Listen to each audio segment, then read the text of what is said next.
रामायण में जहाँ जहाँ प्रभु राम का वर्णन आता है, संग में लक्ष्मण का भी वर्णन आता है। वनवास के दौरान छाया की तरह लक्ष्मण प्रभु श्री राम के साथ रहे। एक पल के लिए वे उनसे अलग नहीं हुए। वनगमन की बारी आई तो वे सबसे पहले तैयार हुए। लक्ष्मण जी की मां का नाम सुमित्रा था। प्रभु राम के अलावा भरत और शत्रुघ्न उनके भाई थे। राम के वे अनुज थे।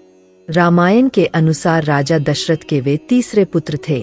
उच्च आदर्शों की प्रतिमूर्ति है लक्ष्मण जी। यही कारण था कि भगवान राम भी लक्ष्मण के इन गुणों से प्रभावित थे और उनके प्रति विशेष स्नेह रखते थे।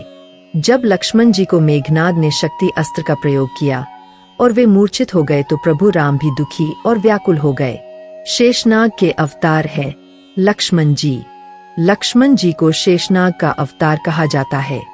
लक्ष्मण हर कला में निपुण थे। धनुर्विद्या के वे माहिर थे।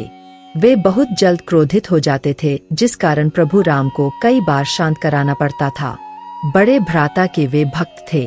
प्रभु राम की वे किसी भी बात को कभी नहीं टालते थे।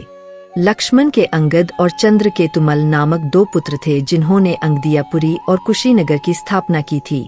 14 वर्षों तक नहीं सोए। लक्ष्मण जी वनवास के समय भगवान राम और माता सीता की सेवा में ही लीन रहे। कहते हैं कि वे 14 वर्षों तक नहीं सोए। उनके स्थान पर उनकी पत्नी उर्मिला दिन और रात सोती रहीं। मेघनाद का वध इसी कारण लक्ष्मण जी कर सके, क्योंकि मेघनाद को वरदान प्राप्त था कि वही उसका वध करेगा। 14 वर्षों तक न सोया हो। भगवान राम के राज्याभिषेक के दौरान सोने चले गए लक्ष्मण जी। वनवास के समाप्त होने के बाद श्री राम के राजतिलक के समय लक्ष्मण जोर जोर से हंसने लगे। सभी लोग आश्चर्य में पड़ गए। जब उनसे इस हंसी की वजह पूछी गई तो उन्होंने बताया कि इस शुभ बेला का वे जिंदगी भर इंतजार करते रहे, लेकिन आज जब ये शुभ समय आया है तो उन्हें निद्रा देवी को दिया गया वो वचन पूरा करना होगा जो उन्होंने वनवास काल के दौरान 14 वर्ष के लिए उन्हें दिया था।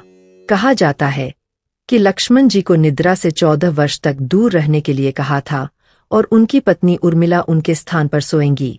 इस बात को निद्रा देवी ने स्वीकार कर लिया, लेकिन एक शर्त रख दी थी कि जैसे ही वह अयोध्या लौटेंगे उर्मिला की नींद टूट जाएगी और उन्हें सोना होगा। लक्ष्मण जी इसलिए हंस रहे थे कि वह अपने भ्राता प्रभु श्री राम का राजतिलक नहीं देख पाएंगे। लक्ष्मण जी के स्थान पर इस शुभ बेला पर उनकी पत्नी उर्मिला उपस्थित हुई थीं।